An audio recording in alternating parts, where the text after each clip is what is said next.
Hi, ಇವತ್ತಿನ ವಿಶೇಷ ಏನಂದ್ರೆ ಬಿರಿಯಾನಿ ಮಾಡ್ತಾ ಇದ್ದೆ. ಬಿರಿಯಾನಿಗೆ 2 kg ಆಗುವಷ್ಟು ಕೋಳಿ ಮಾಂಸ ತಗೊಂಡ್ ಬಂದಿದ್ದೆ ನಾನು. ಇದನ್ನ ತುಂಬಾ ಸುಲಭವಾಗಿ ಮಾಡುವಂತಹದ್ದು. ಯಾವುದೇ ರೀತಿಯ ಜಾಸ್ತಿ ಮಸಾಲೆನೆಲ್ಲ ನಾನು ಯೂಸ್ ಮಾಡ್ತಾ ಇಲ್ಲ. ಸಿಂಪಲ್ ಆಗಿ ಕ್ವಿಕ್ ಆಗಿ ಪಟ್ ಅಂತ ಹೇಳಿ ನಾವು ಮಾಡ್ಕೊಳ್ಬೇಕಾಗಿರುವಂತಹ ತರನೇ ನಾನಿಲ್ಲಿ ಮಾಡಿರುವಂತದ್ದು. ಇದನ್ನ ಹೆಂಗ್ ಮಾಡುದು ಅನ್ಕ ನಾನ್ ನಿಮ್ಗೆ ಹೋಗ್ತಾ ತೋರಿಸ್ತಾ ಹೋಗ್ತೀನಿ, ಆಯ್ತಾ? ನೋಡ್ಕೊಳ್ಳಿ. ಅದೇ ತರ ಒಮ್ಮೆ ಟ್ರೈ ಮಾಡಿ, ತುಂಬಾ ಟೇಸ್ಟಿಯಾಗಿ ಬಂತ. ನಮ್ಮ ಮಕ್ಕಳೆಲ್ಲ ಅಂತೂ ತುಂಬಾ ಖುಷಿ ಪಟ್ಟು ತಿಂದ್ರ. ನಿಮ್ಗೂ ಇಷ್ಟ ಆಗ್ಬಹುದು, ಒಮ್ಮೆ ಟ್ರೈ ಮಾಡಿ, ಆಯ್ತಾ? ಹಾಯ್, ಎಲ್ರಿಗೂ ನಮಸ್ಕಾರ. ಹೇಗಿದ್ದೀರಾ? ಚೆನ್ನಾಗಿದ್ದೀರಾ ಅಂತ ಭಾವಿಸ್ತೀನಿ. ವೆಲ್ಕಮ್ ಬ್ಯಾಕ್ ಟು ದೀಪಾಸ್ ಕನಸು ಯೂಟ್ಯೂಬ್ ಚಾನಲ್. ನಾನ್ ನಿಮ್ಮ ದೀಪ. ಇಲ್ಲಿ ಇವಾಗ ನಾನು ಒಂದ್ ಮಿಕ್ಸಿ ಜಾರ್ ತಗೊಂಡ ಅದಕ್ಕೆ ಒಂದು 12 ಲವಂಗವನ್ನ ಹಾಕೊಂಡೆ. ಅದಾದ್ಮೇಲೆ ಒಂದ್ ಏಲಕ್ಕಿ ಬೀಜನ ತಗೊಂಡ ಅದ್ರ ಸಿಪ್ಪಿಯನ್ನ ತೆಗ್ದ. ಅದ್ರ ಕಾಳು ಮಾತ್ರ ತುಂಬಾ ಸ್ಟ್ರಾಂಗ್ ಇತ್ತಾಯ್ತಾ, ಅದಕ್ಕೆ ಒಂದೇ ತಗೊಂಡೆ. ಒಂದ್ ಏಲಕ್ಕಿಯನ್ನ ಬಿಡಿಸಿ ಅದಕ್ಕೆ ಹಾಕಿ 2 ಇಂಚ್ ಆಗುವಷ್ಟು ಚಕ್ಕೆಯನ್ನ ತಗೊಂಡು ಕೂಡ ತಗೊಳ್ಳಿ ನೀವು. ಅದಾದ್ಮೇಲೆ ಗಾರ್ಲಿಕ್ ನ 3 ಬೆಳ್ಳುಳ್ಳಿ ಬಿಡಿಸ್ಕೊಂಡಿದ್ದೆ. 3 ಬೆಳ್ಳುಳ್ಳಿ ಬಿಡಿಸಿದ್ರೆ ಒಂದು ಅರ್ಧ ಕಪ್ ಅಷ್ಟು ಆಗತ್ತ. ಆ ಬೆಳ್ಳುಳ್ಳಿಯನ್ನ ತಗೊಳ್ಳಿ. ಹಾಗೆ ಹಸಿಮೆಣಸು 7 ಹಸಿಮೆಣಸು ಇತ್ತು. ಹಾಗೆ ಶುಂಠಿನ ಯಾವಾಗ್ಲೂ ನೀವು ಬೆಳ್ಳುಳ್ಳಿ ತಗೊಂಡ್ರಲ್ಲ ಅದ್ರ ಅರ್ಧದಷ್ಟು ಎರ್ಕ, ಆಯ್ತಾ? ಅರ್ಧ ಕಪ್ ಬೆಳ್ಳುಳ್ಳಿ ಆದ್ರೆ 1/4 ಕಪ್ಪಿನಷ್ಟು ನೀವು ಶುಂಠಿಯನ್ನ ತಗೊಳ್ಳಿ. ಹಾಗೆ ಕೊತ್ತಂಬರಿ ಸೊಪ್ಪು ಸ್ವಲ್ಪ, ಹಾಗೆ ಪುದೀನ ಸೊಪ್ಪು ಕೂಡ ಸ್ವಲ್ಪವನ್ನ ತಗೊಳ್ಳಿ. ಅದಾದ್ಮೇಲೆ ಕಾಳು ಮೆಣಸು 1 ಟೀ ಸ್ಪೂನ್, ಮತ್ತೆ ಇದು ಎಂತ ಹೇಳ್ತಾರ ಸೋಂಪು 1 ಟೇಬಲ್ ಸ್ಪೂನ್, ಜೀರಿಗೆ 1 ಟೀ ಸ್ಪೂನ್. ಇಷ್ಟೆಲ್ಲ ಮಸಾಲೆನ ಹಾಕೊಂಡು ನೈಸ್ ಆಗಿ ಒಂದ್ಸಲ ಮಿಕ್ಸಿಯಲ್ಲಿ ರುಬ್ಕಣಿ. ಇದಾದ್ಮೇಲೆ ಇದಕ್ಕೆ ಸ್ವಲ್ಪ ಮೊಸರನ್ನ ಸೇರಿಸಿ, ಈ ಮೊಸರನ್ನ ಸೇರಿಸ್ಕೊಂಡು ಇನ್ನೊಂದ್ಸಲ 1 ರೌಂಡ್ ಮಿಕ್ಸಿ ಮಾಡ್ಕೊಂಡು ಪಕ್ಕಕ್ಕೆ ಇಟ್ಕಣಿ.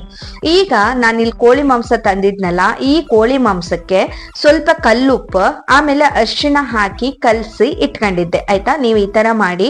ಫಸ್ಟ್ ತಂದ್ರು ಕೂಡಲೇ ಡೈರೆಕ್ಟ್ ಮಾಡುವುದಲ್ಲ, ಕೋಳಿ ಎಲ್ಲ ತೊಳ್ಕಣಕ್, ಆಯ್ತಾ? ತೊಳ್ಕೊಂಡು ಉಪ್ಪು ಅರಿಶಿಣ ಎಲ್ಲ ಹಾಕಿ ರೆಡಿ ಮಾಡಿ ಇಟ್ಕಣಿ. ಈಗ ನಾನು ಒಲೆ ಮೇಲೆ 1 ಪಾತ್ರೆ ತಕೊಂಡು ಅದಕ್ಕೆ ಸ್ವಲ್ಪ ತುಪ್ಪವನ್ನ ಹಾಕೊಂಡೆ, ಆಯ್ತಾ? ಸ್ವಲ್ಪ ಅಂದ್ರೆ ತುಂಬಾ ಜಾಸ್ತಿನೇ ಹಾಕೊಂಡೆ ತುಪ್ಪ ಒಂದ್ ಸ್ವಲ್ಪ ಹಾಕಿ ಅದ್ರ ಜೊತೆಗೆ ಈ ಕಡ್ಲಿ ಎಣ್ಣೆಯನ್ನ ತಗೊಂಡೆ ನಾನು. ಕಡ್ಲಿ ಎಣ್ಣೆಯನ್ನ ಹಾಕಿ ಅದ್ರ ಜೊತೆಗೆ ಎಲ್ಲ ಮಸಾಲೆ, ಈ ಎಣ್ಣೆ ಬಿಸಿ ಆಗ್ತಾ ಇದ್ದ ಹಾಗೆ ಎಲ್ಲ ಮಸಾಲೆ ಹಾಕಿ, ಯಾವ್ದೆಲ್ಲ ಒಗ್ಗರಣೆಗೆ ಮಸಾಲೆ ಹಾಕತ್ತಲ್ಲ, ಚಕ್ಕೆ ಲವಂಗ ಏಲಕ್ಕಿ ಎಲ್ಲದನ್ನ ಹಾಕಿ, ಆಯ್ತಾ? ಅದಾದ್ಮೇಲೆ 2 ಈರುಳ್ಳಿಯನ್ನ ಸ್ಲೈಡ್ಸ್ ಅನ್ನ ಚೆನ್ನಾಗಿ ಕಟ್ ಮಾಡ್ಕೊಂಡು ಇಟ್ಕೊಂಡಿರೀನಿ. ಆ 2 ಈರುಳ್ಳಿನ ತೆಗೆದು ಇದ್ರಲ್ಲಿ ಹಾಕಿ ಎಣ್ಣೆ ಜೊತೆಗೆ ಚೆನ್ನಾಗಿ ಒಂದ್ ಸ್ವಲ್ಪ ಬ್ರೌನ್ ಕಲರ್ ಬಪ್ಪರವರೆಗೆ ಹುರ್ಕಣಿ. ನೋಡಿ, ಇಷ್ಟು ಫ್ರೈ ಆಗ್ತಾ ಇತ್ತೀಗ ಎಣ್ಣೆ ಜೊತೆಗೆ. ಈ ತರ ಫ್ರೈ ಆಯ್ಕದ ತುಂಬಾ ಚಂದ ಮಾಡಿ ಫ್ರೈ ಮಾಡ್ಕಣಕ. ಈಗ ಫ್ರೈ ಆಗ್ತಾ ಇತ್ತಲ್ಲ, ಅಷ್ಟೊತ್ತಿಗೆ 1-2 ಟೀ ಸ್ಪೂನ್ ಅಷ್ಟು ಜೀರಿಗೆನ ಸೇರಿಸ್ಕೊಂಡೆ ನಾನಿಲ್ಲ.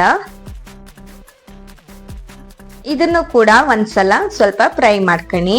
ಈ ಈರುಳ್ಳಿ ಎಲ್ಲ ಚೆನ್ನಾಗಿ ಮಾಡಿ ಫ್ರೈ ಆದ್ಮೇಲೆ ನಾವು ಆಗ್ಲೇ ಮಿಕ್ಸಿ ಮಾಡಿ ಇಟ್ಕೊಂಡದ್ ಮಸಾಲೆ ಇತ್ತಲ್ಲ, ಈ ಟೈಮಲ್ಲಿ ನೀವು ಇದನ್ನ ಹಾಯ್ಕೊಂಡು ಚೆನ್ನಾಗಿ ಮಿಕ್ಸ್ ಮಾಡಿ, ಆಯ್ತಾ? ಈ ರುಬ್ಬಿದ ಮಸಾಲೆ ಇತ್ತಲ್ಲ ಅದ್ರದ್ದು ಹಸಿ ವಾಸನೆ ಎಲ್ಲ ಹೋಗ್ಬೇಕು.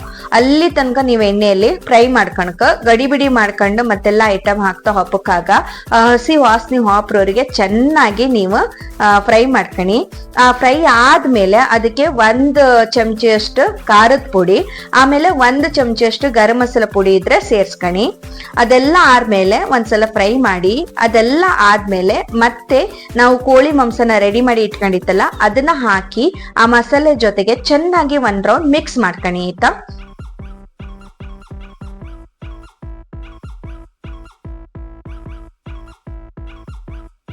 ಈಗ ಚೆನ್ನಾಗಿ ಮಿಕ್ಸ್ ಮಾಡ್ಕೊಂಡೆ. ಕೋಳಿ ಕೂಡ ಬೆಂದಿದೆ, ಸ್ವಲ್ಪ ಆಗ್ತಾ ಬಂದಿದೆ, ಆಯ್ತಾ?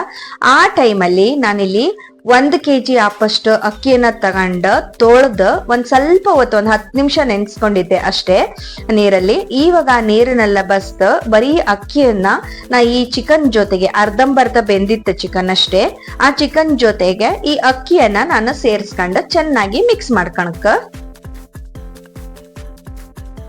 ಇದಕ್ಕೆ ಹೇಳುತ್ತೆ ನಾನು ಸಿಂಪಲ್ ಅನ್ಕಂಡು. ಇನ್ನೊಂದ್ ಏನ್ ಗೊತ್ತಾ, ನೀವು ಮಾಡ್ಬೋದು ಯಾವ ರೀತಿ ಅಂದ್ರೆ ಅನ್ನನ ಸಪರೇಟ್ ಬೇಯಿಸ್ಕೊಂಡು ಇದ್ರ ಮಸಾಲೆಯಿಂದ ಮಾಡ್ಬೋದು, ಅದು ಲೈಕ್ ಅತ್ತು. ಬಟ್ ಇದು ಲೈಕ್ ಅತ್ತು, ಅರೆ ಇದು ಕ್ವಿಕ್ ಆಗಿ ಮಾಡ್ಲಕ್ ಪಟ್ಪಟ ಅಂತ ಹೇಳಿ ನಾವು ಮಾಡಿ ಮುಗಿಸ್ಲಕ್ಕ.